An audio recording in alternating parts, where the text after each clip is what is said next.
Can you speak in Chinese and tell him? Sige po.英文嘅話，即係啲間啊是用菲律賓最成啲，唔是用大陸最成啲。因為我來菲律賓玩做年咯，按一位石佬吧，按一位習慣咯石佬吧。Your Honor, matagal na daw po siya dito sa Pilipinas at nakasanayan na daw po niya dito. 伊嘅意思是講說，你間啊是選擇點咧菲律賓，唔是選擇點咧中國最成啲。啲用中國嘛是有法lang yakut latte最成啲間啊，唔是用中國間啊是選擇菲律賓。因為當時佇中國出來了咯，咱就按水反久咯吧，按水反久咯，大家咱也習慣咯吧。生活習慣咯，參。你係有講下那位啲執緊工？我袂曉講啊。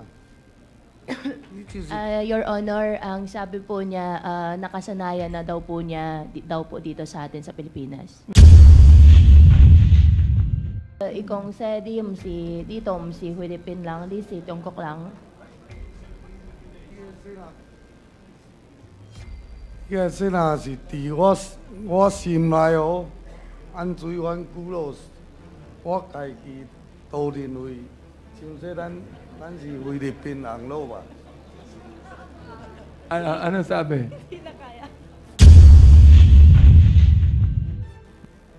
Ano yung kasi? Go ahead. 伊只只是第一問你看說，為什麼你選擇菲律賓唔是大陸？因為菲律賓這個環境咱習慣咯吧。來反久咯吧，因為菲律賓ako baka Tagalog baka hinay sabi lang. Mr. Kasi Chairman. ako sa dito. Yeah. Oh. With the indulgence of Congressman Abante, in the next hearing of the Quadcom, we'll not be asking for an interpreter anymore because Miss Alice Go will do the job for us. Thank you, Congressman Dan Fernandez. So,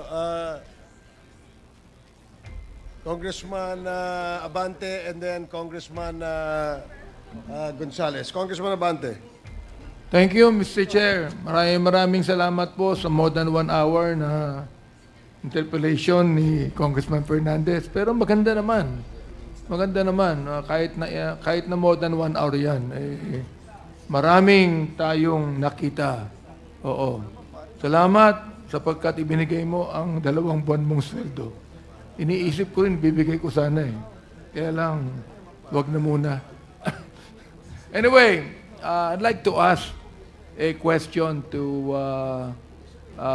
Dipaok. Mr. Casio, are you aware that there is a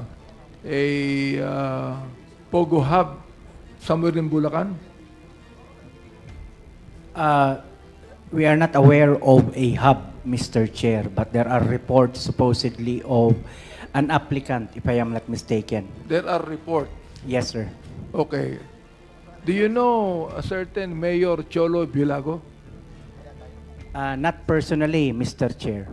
Not personally. But have you heard that in his own place there is a Pogo Hub or what you call it? We will have to double check the report submitted to us by PAGCOR if the pertained Pogo operations in Bulacan is in his place. But I have no personal knowledge, Mr. Chair. Can you check that, please? Yes, sir. We will check the reports given to us by PAGCOR, sir. I would like to ask Alice Goo. Kilala niyo po ba? Kilala niyo si Cholo Bilago? Your Honor, yes po, kilala ko po. Kilala mo siya? Opo, kilala ko po. Kilala mo rin si Jeffrey Samson? Sorry, Your Honor, one more time po. Sorry po, ano pong pangalan? Jeffrey. Jeffrey Samson po, hindi po. Teka. Tinan ko maigi kung tama yung ano ko, ha?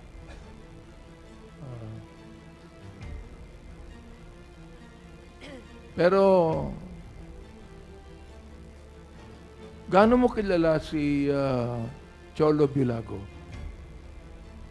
Your Honor, kilala ko po siya bilang mayor po ng San Rafael, Bulacan po. Matagal mo na siyang kilala? Hindi po. JP Samson, kilala mo ba siya? Yes po, Your Honor. Siya ba ay business partner mo?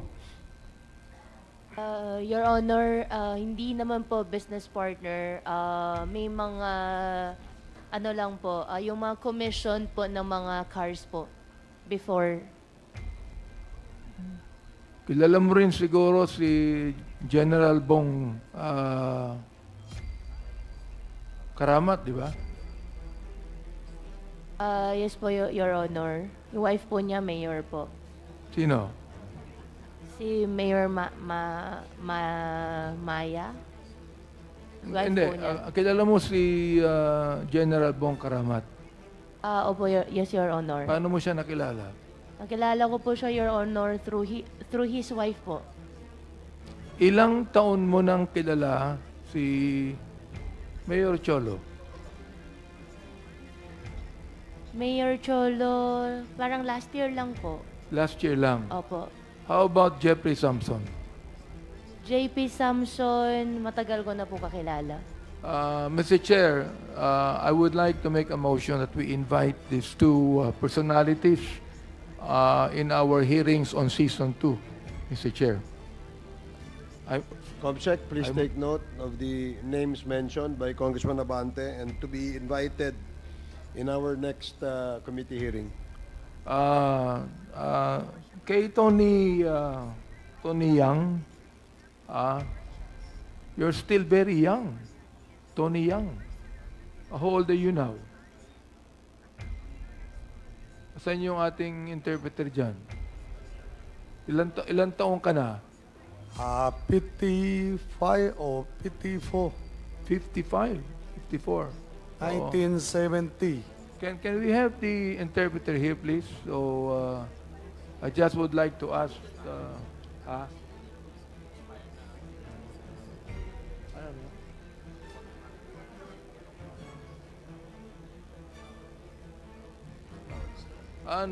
na-expire na raw yung contract niya. She went out. Pero naiintindihan mo ba yung sinasabi ko?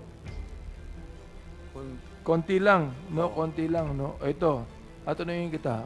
Kanina, sabi mo na naging maganda ang negosyo mo dahil meron kang nagtrabaho ka, may perseverance ka, may integrity ka. Yun ang sabi mo kanina, di ba? Oo. Bakit dito ka sa Pilipinas nagnegosyo, hindi sa China?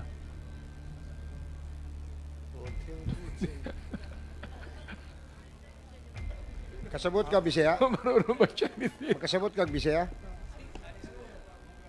Pero si Alice Go, pwede makatulong. Can you help?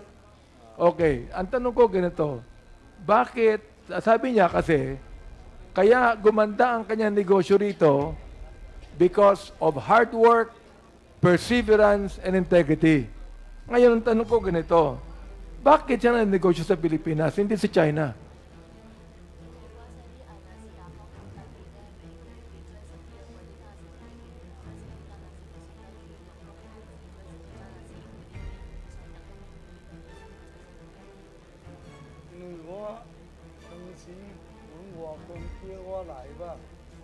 Mr. Chair, can we hear Alice Go speak in Chinese? Please use the microphone. Yes, Your Honor. Pakitanggal mo yung ano mo, tanggal mo. Medyo nagkakap Walang po kasi germs ako. dito masyado.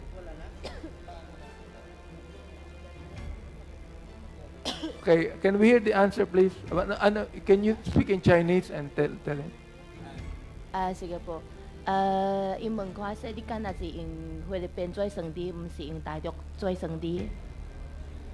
因為我來菲律賓玩做年咯，按一位石佬吧，按一位習慣咯石佬吧。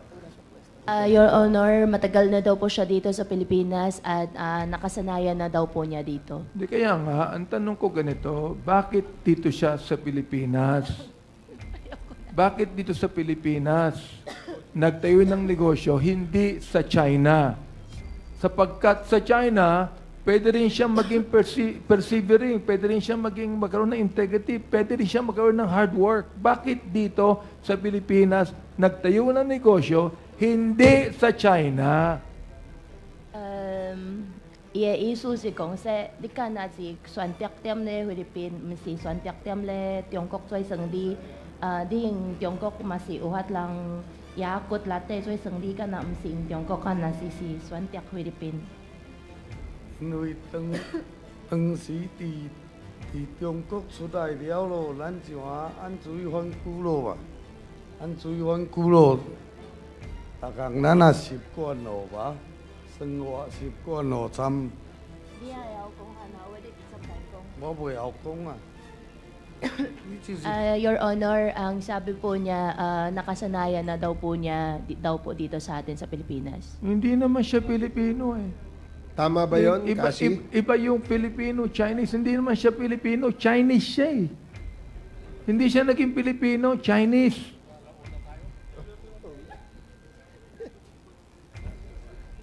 Di ba? Tama? Yes po, Mr. Chair. Ayun, tama daw. Pakitanong nga siya.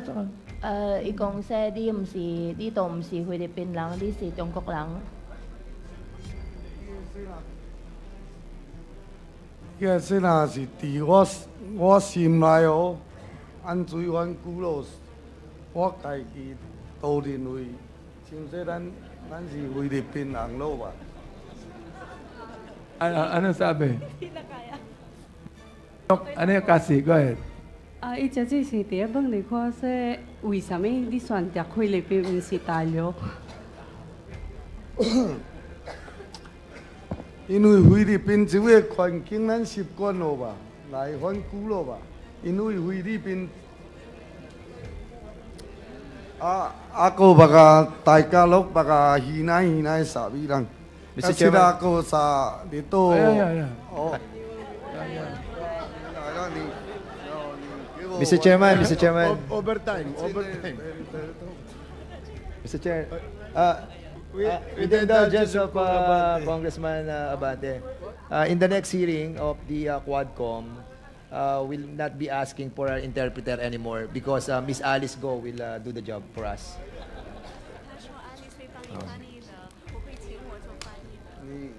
Okay.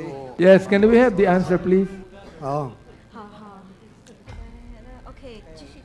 你 Let's continue. Di bale, sasagutin ko na lang. You tell him ha, sapagkat dito sa Pilipinas, nabibili niya ang ibang opisyal dito ng pera. Meron ba siyang kaso sa China? Meron siyang kaso? wala pa. Any kaso? Wala pa daw. Wala. Wala kang kaso. Wala. Pero mo, alam mo yung kaso. 你在中国没有案件？沒有啊。他說什麼？在中國沒有案件。 Kita nyo? Nahuli natin. Marunong mag-Tagalog to, nakakaintindi. 你聽得懂？ Huling-huli. 有些一點懂，有些不懂，有些聽懂說不出來。 Yeah, sometimes I understand, sometimes I don't, and sometimes I cannot express myself. Yes, oo. Sabi niya wala siyang kaso sa China. Correct. Yeah, 所以 Pero- 你在中国没有案件。 Pero dito may kaso na siya. 但是你在这里有案件，你在这里菲律賓有案件。什麼案件啊？ Anong case daw po? Anong kaso daw po? Teka, pakisabi nga, Mr. Casio, yung kaso niya. Immigration law. Pakisabi. Mr. Presentation, so he is now dubbed and he is alleged to be an undesirable alien. 哦。就是不接受、不欢迎的外国人。啊？你在菲律賓不是歡迎、不受歡迎的外國人。Oh. Can you imagine, you have been an undesirable alien for 25 years, but you are able to put up a big business in this country. Niloloko mo kami mga Pilipino.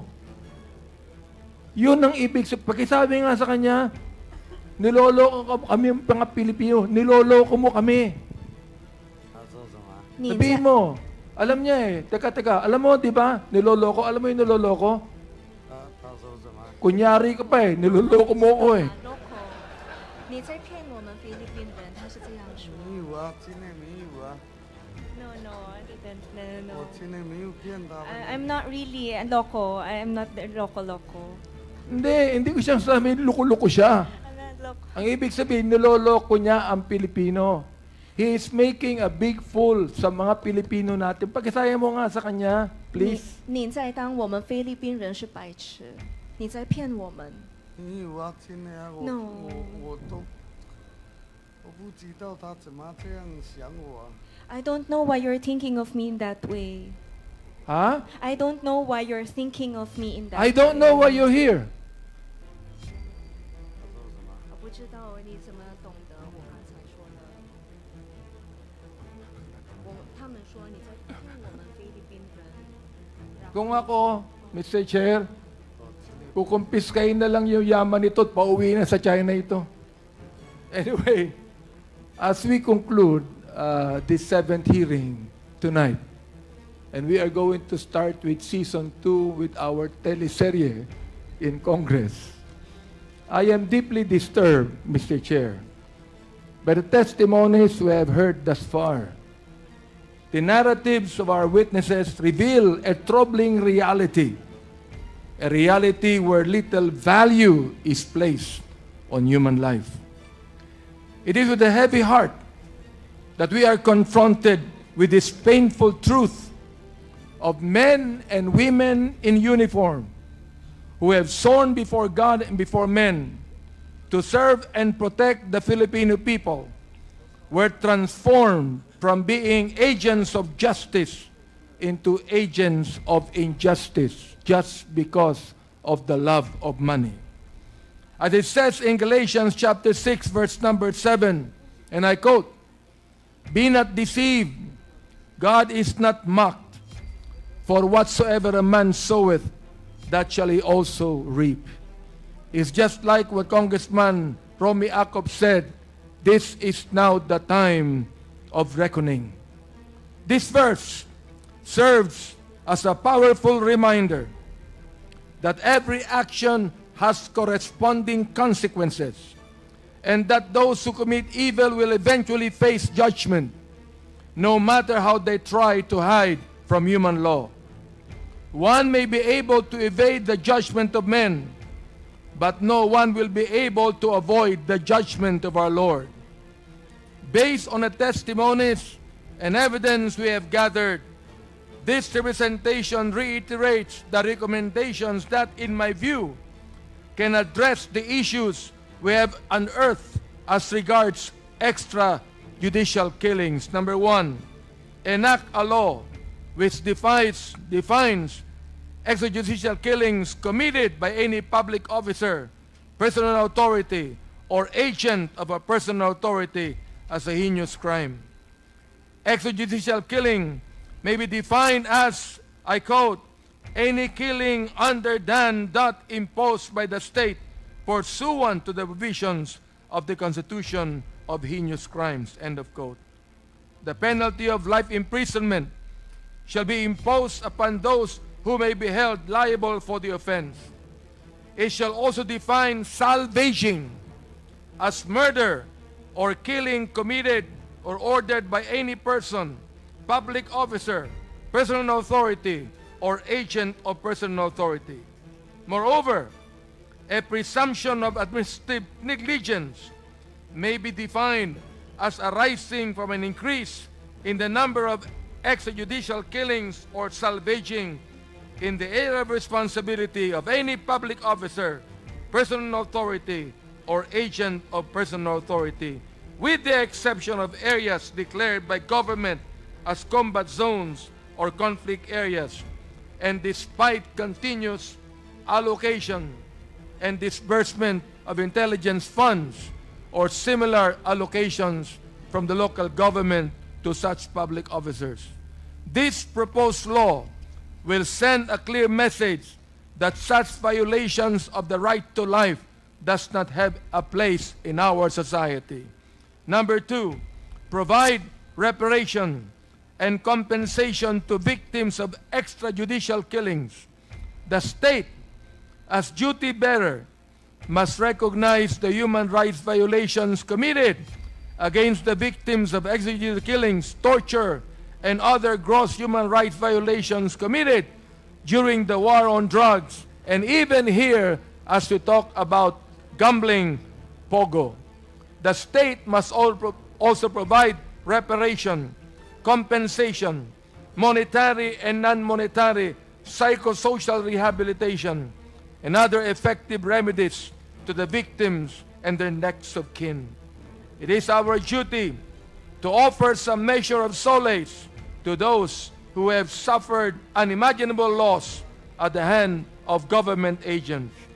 Number 3, strengthen the Commission on Human Rights and grant it full authority to act on complaints or motu proprio in all cases of human rights violations.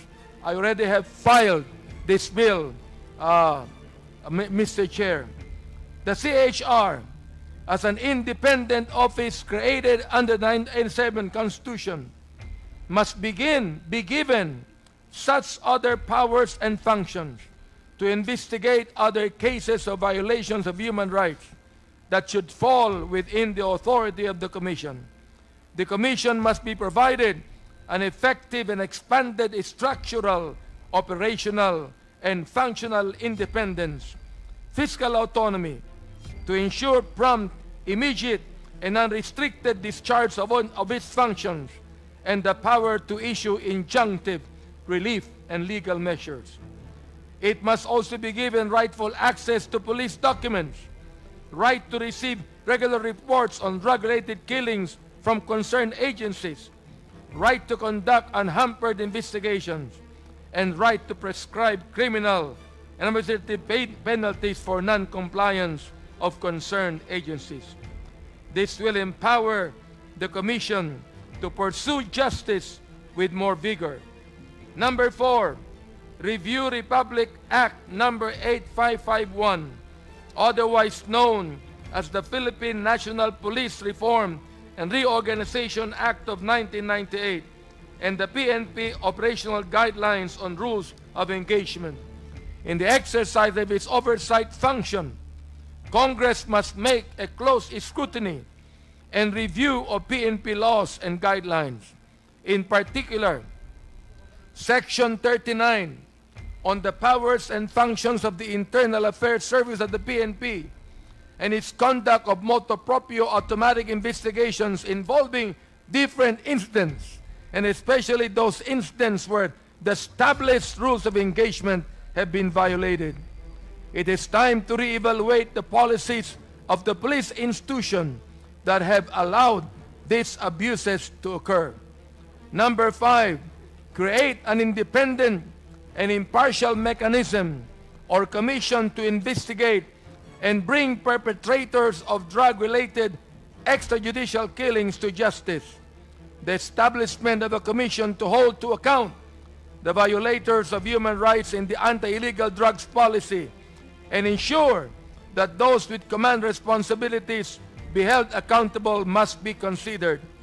Parenthetically, the Commission may also be directed to institutionalize mechanisms for providing adequate redress and reparation for the victims and their kin, including rehabilitation and support services such as access to safe houses, legal aid resources, and social and health care services. And number 6, file appropriate charges against personalities who may have committed crimes in the war on drugs during the Duterte administration and even today. Corollary to legislative powers of Congress to enact laws and to conduct inquiries in aid of legislation is to cognate action of recommending for prosecution those erring individuals who may have violated our laws. I firmly believe that the rule of law is the foundation of all of our basic rights, and where there is a culture of impunity, no rule of law could ever exist. Kaya mga kasama, sama-sama tayong lalaban sa kadiliman at sa kasamaan Hanggang sa muli nating pagkikita, abangan ang susunod na kabanata. Maraming salamat po sa inyo lahat. Point of order, Mr. Chairman. Hindi, really, point of order. What is the point of order? I am a bit shocked when our co-chair, Chairman Abante, have delivered his closing remarks because we haven't closing yet. We're not about to close yet because there are still matters to be discussed. And you have delivered your long closing remarks, thereby granting us no recourse but to deliver our short message. Kasi nga, masyadong mahaba po yung inyong delivery. I have no objection, Mr. Chair, as long as our colleagues would vote on what Congressman Fernandez just said. Wala pa po tayong closing remarks, so we will be discussing the admin matters first. Am I correct, Mr. Chairman? So, before admin, we'd like to recognize Senior Deputy Speaker Don Gonzales. Thank you, Mr. Chairman. Mayroon pa akong tanong, nag-closing remarks ng aking Chairman Abante. Tataka lang ako, alis sa Pogo at Kashi, paano nagbabayad yung, di ba sugal yan, di ba? Nagre-remit yung pera from Pogo to China.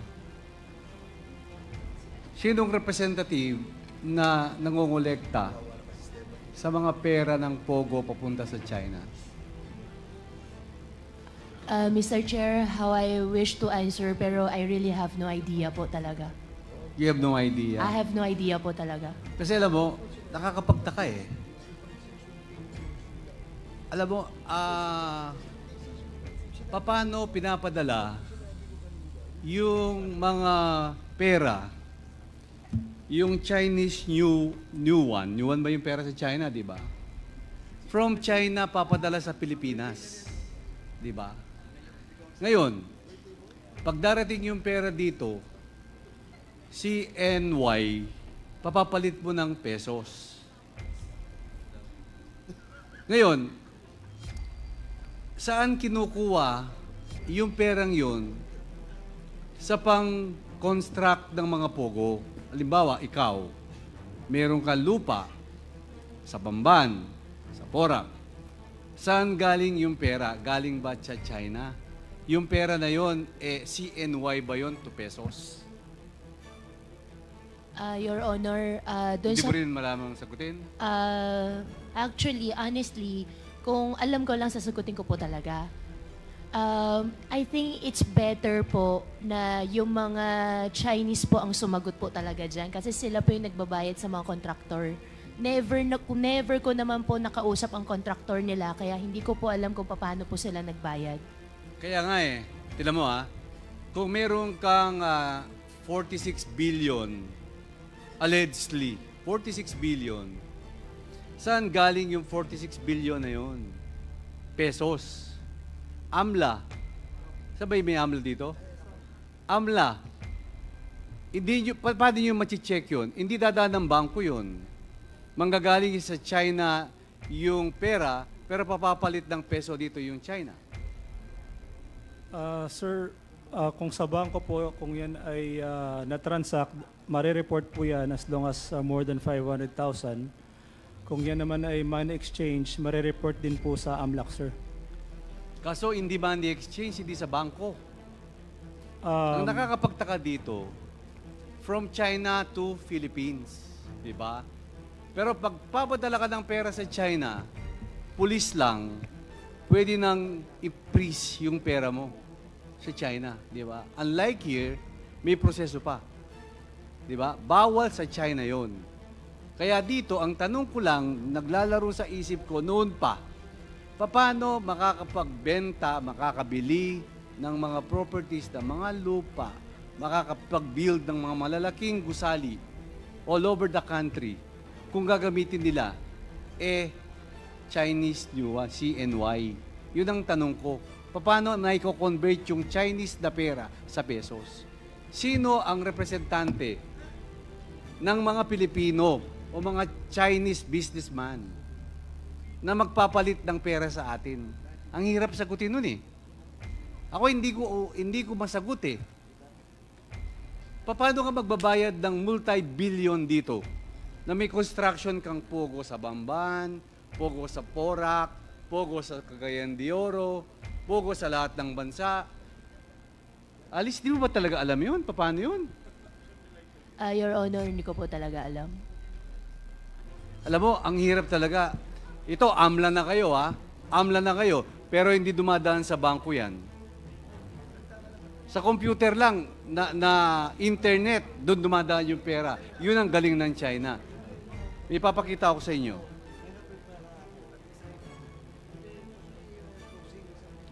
Yung proceeds ng pera sa Pogo, yung fees at winning pera from China, ipapadala yan sa China.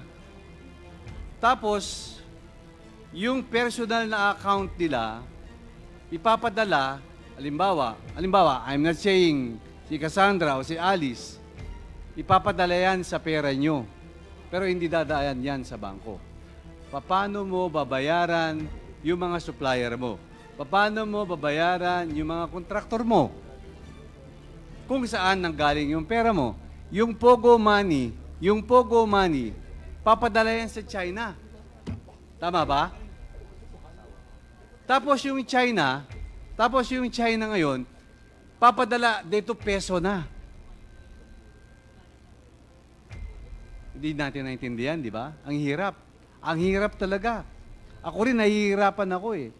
Kasi kung multi-billion pesos yan, paano mo idadala sa Pilipinas yung multi-billion pesos? Bawal yan. Di ho ba, AMLAC? Kung sa China, Your Honor, I would not know the laws in their jurisdiction, Your Honor. Ngayon, alam mo, dapat gawa tayo ng batas. Hindi lang sa banking institution.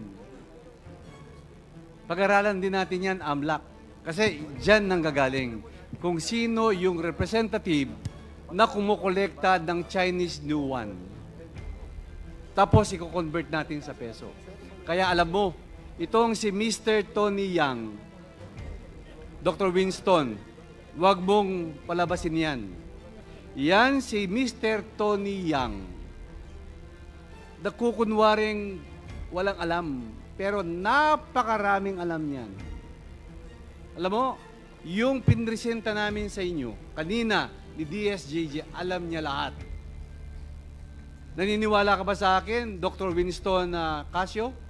I agree, SDS. Pakiulit mo.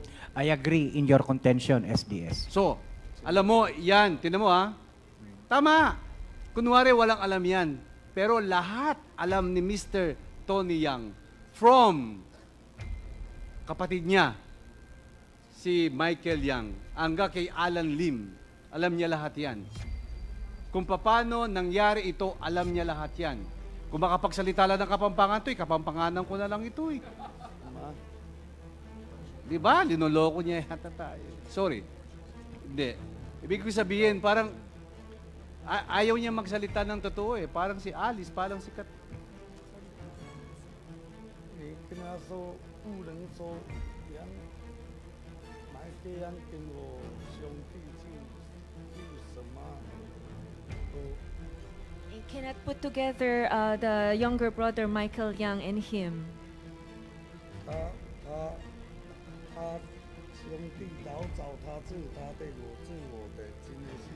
We have been separated for a long time already. Kalibay na lang palagi yan. Diba? Anyway, good morning. Good morning sa atin lahat. Today is September 28. Ha?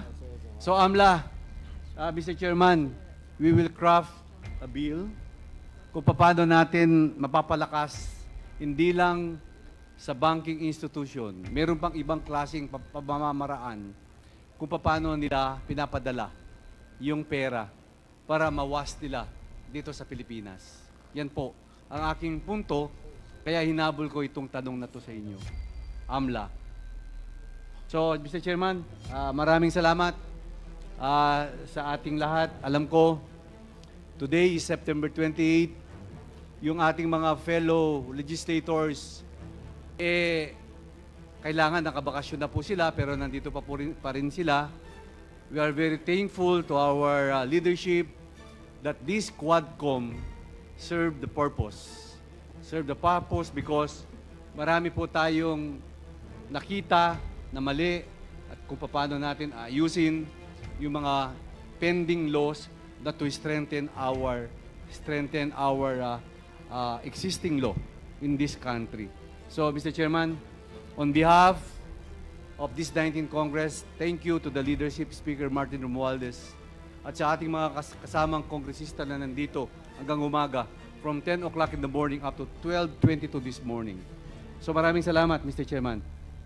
Thank you, Congressman Gonzales. Before we finally suspend this hearing, please allow the chair to dispose of some admin matters which we deferred earlier and was supposed to have been disposed of earlier when we started. So I have here a copy. I am in receipt of a letter from Kevin Timothy San Agustin from Rojas, San Agustin, and Yason Law Offices. This is with respect to the excuse letter of Mr. A.R. De La Serna for not being able to attend today. Another excuse letter from Michelle Mabute, wherein she stated in this letter that she will be undergoing a medical procedure tomorrow at 10:30 a.m. Another letter from Police Sergeant Penecito Ubales Jr., who we cited in contempt earlier and ordered to be detained at the Quezon City Jail, Station 6. Here is a letter, his letter requesting the committee to reconsider our order to detain him in Quezon City, and he'd rather be detained here in the House of Representatives Detention Facility. Another letter from the lawyer of Lieutenant Colonel Royina Garma, Attorney Emerito Kilang, for the lifting of contempt order of Garma and her subsequent release from detention.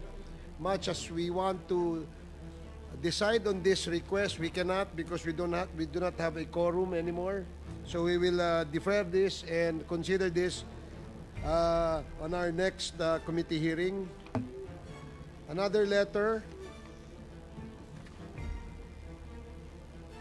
from Colonel Edilberto D.C. Leonardo, the NAPOLCOM Commissioner, asking for a reconsideration and a letter of appeal to lift the contempt order by the committee. Yes, Congressman. Chairman, just a manifestation in regards to the letter sent to us by a motion for reconsideration for Ms. Garma. Reading her letter, Mr. Chairman, it's all about, it's more on the medical side, of her medical side and the medical situation of her daughter. Now, Mr. Chairman, with this motion, Mr. Chairman, while we don't have a quorum, but I think it's as proper that we recommend to the medical service that Ms. Garma and her daughter will be allowed, no? Allowed to have their check-up outside of this facility, Mr. Chairman. But after the check-up, they should be again detained in this facility, Mr. Chairman. Okay, so we will direct the medical director of the House of Representatives to coordinate with the specialists from our government hospital, either in East Avenue or the Heart Center, to conduct a medical checkup on Lieutenant Colonel Garma. Mr. Chairman, with regards to the letter, the request of letter appeal to lift the contempt for Colonel Leonardo, again, while we don't have a quorum anymore, but I would just like to state, Mr. Chairman, that on paragraph 6, no, mali po itong allegation ni Colonel Leonardo because let me read in toto. While Padilla and Garma acknowledged that they met each other, the specific date and location of their meeting were not established. For the information of everyone, it is on record that the location of that meeting was announced during the previous hearing, and even in today's hearing, that happens in the office of the CIDG, Mr. Chairman. So mali po to, yung number 6, Mr. Chairman. And to the request, Mr. Chairman, allow me to the request of Police Staff Sergeant Elisipto Obales Jr., Mr. Chairman, his request to be detained in the House of Representatives cannot be granted because I have talked to SAA, sa taas, Retired General Taas. Wala na pong lugar dito po sa House of Representatives. So, the detention order for him to be detained at Quezon City Jail, particularly in Station 6, malapit na po dito, I think it should be sustained, Mr. Chairman. Okay, that's it. Second. No, no, that's not the motion. It's just for the record. Yeah. Another letter that the chair has received is a letter, excuse letter from the Commission on Human Rights Chairman, Attorney Richard Palpal Latok, asking to be excused because he is going to attend the annual general meeting of the Asia Pacific Forum of the National Human Rights Institution in Bangkok.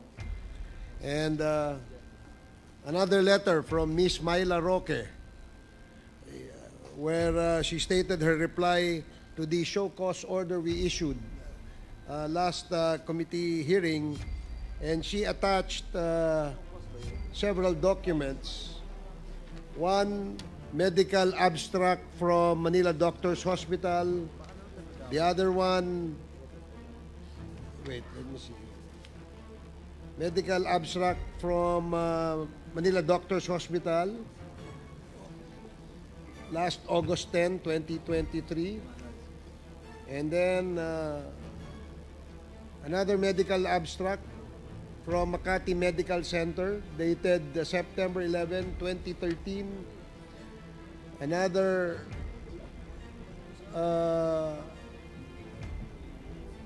I don't know what this is, but it seems like it's a discharge instructions from my patient in the medical city, and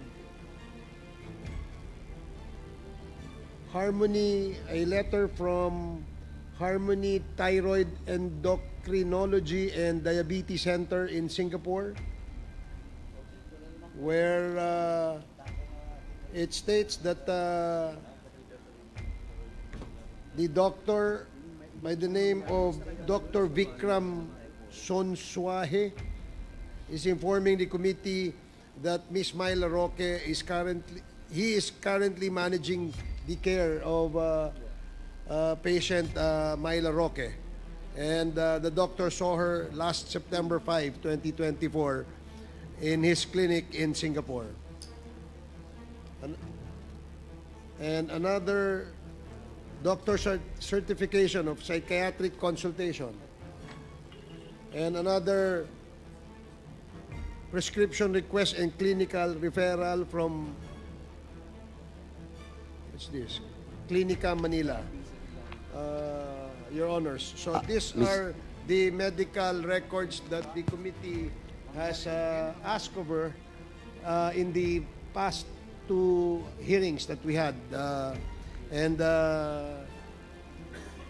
if the members have questions with respect to the submissions of Ms. Myla Roque, please inform the chair. So before we can rule on any request made by Ms. Myla Roque.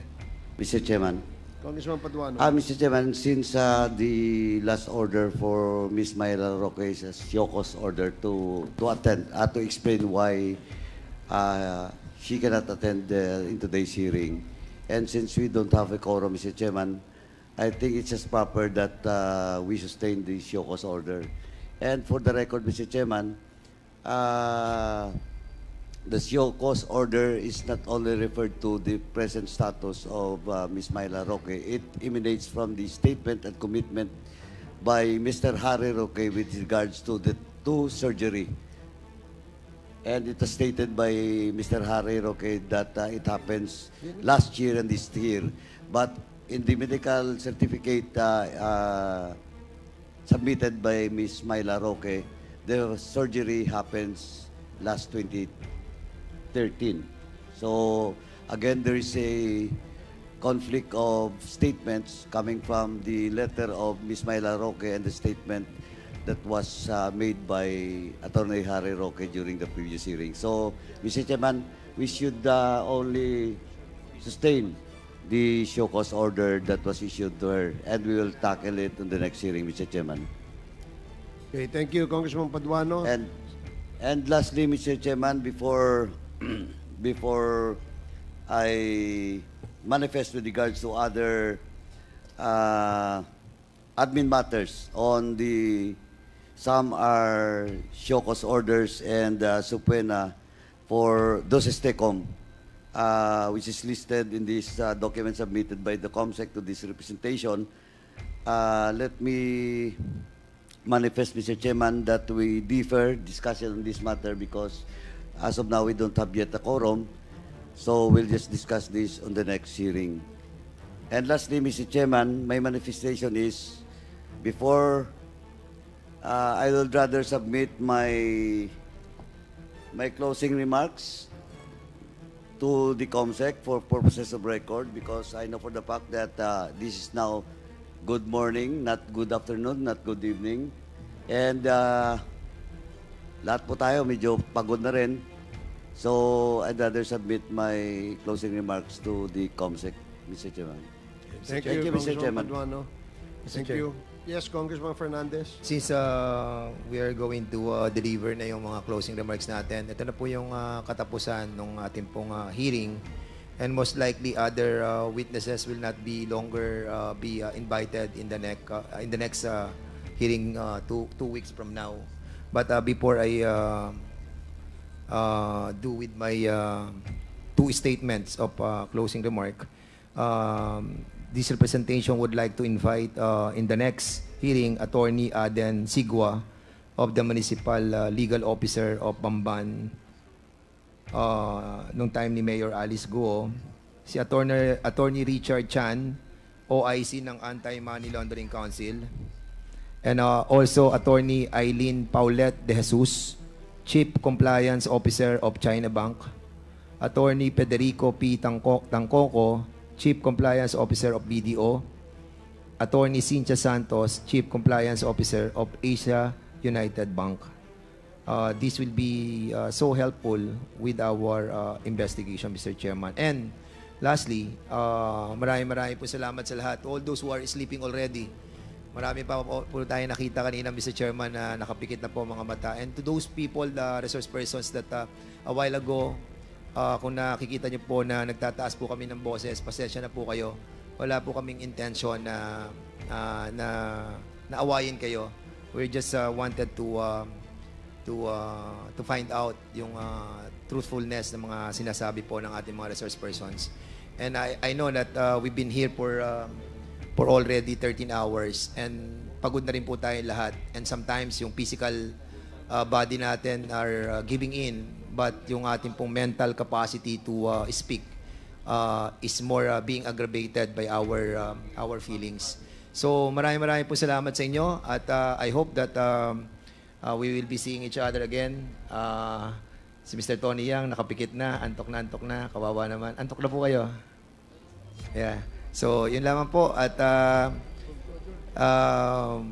Cassandra, pasensya ka na kung nagagamit tayo sa TikTok, ha? Alam mo naman mga TikTokers ngayon, no? And medyo baka nakakaya kay ano pangalan na? Bakit si Walden? Cassandra? Kanina si Carol lang sasabihan mo. Hindi, sasabihan ko rin si ano yan, si Ronaldine Baterna. Ronaldine, dati nasigawan kita, no? Pasensya ka na. Pero at least nung nasigawan kita, Di ba umaming ka naman, di ba? And Point of you were order, Mr. able to Chairman. give us so many information. Maraming salamat sa iyo. Stephanie, maraming rin salamat sa iyo kahit naboboldya ka ni Congressman Abante, no? And also to Alice Guo. Alice Guo, I hope the truth will come out, no? I hope that if yung Father who created us all, no? Kung talaga nakita niya puso mo na malinis, then He will set you free. Pero kung makita niya na talagang you lied, in front of Him, then you will take the repercussion and the consequences. So, pasensya na po kayo. Yung apat na yun lamang po ang sasabihan ko. All others, hindi na po. Maraming salamat, Mr. Chairman, at magandang gabi po sa ating lahat. Salamat ng Mr. Chairman. marami, Congressman Fernandez. Yes, Congressman Paduano. Mr. Chairman, before we suspend, Mr. Chairman, we would like to greet Attorney Xie, inabutan ng birthday dito, COMSEC of the Committee on Good Government. Kindly approach the... Tumayo ka para mag-wave ka naman. Birthday mo ngayon. Happy birthday, Attorney Xie.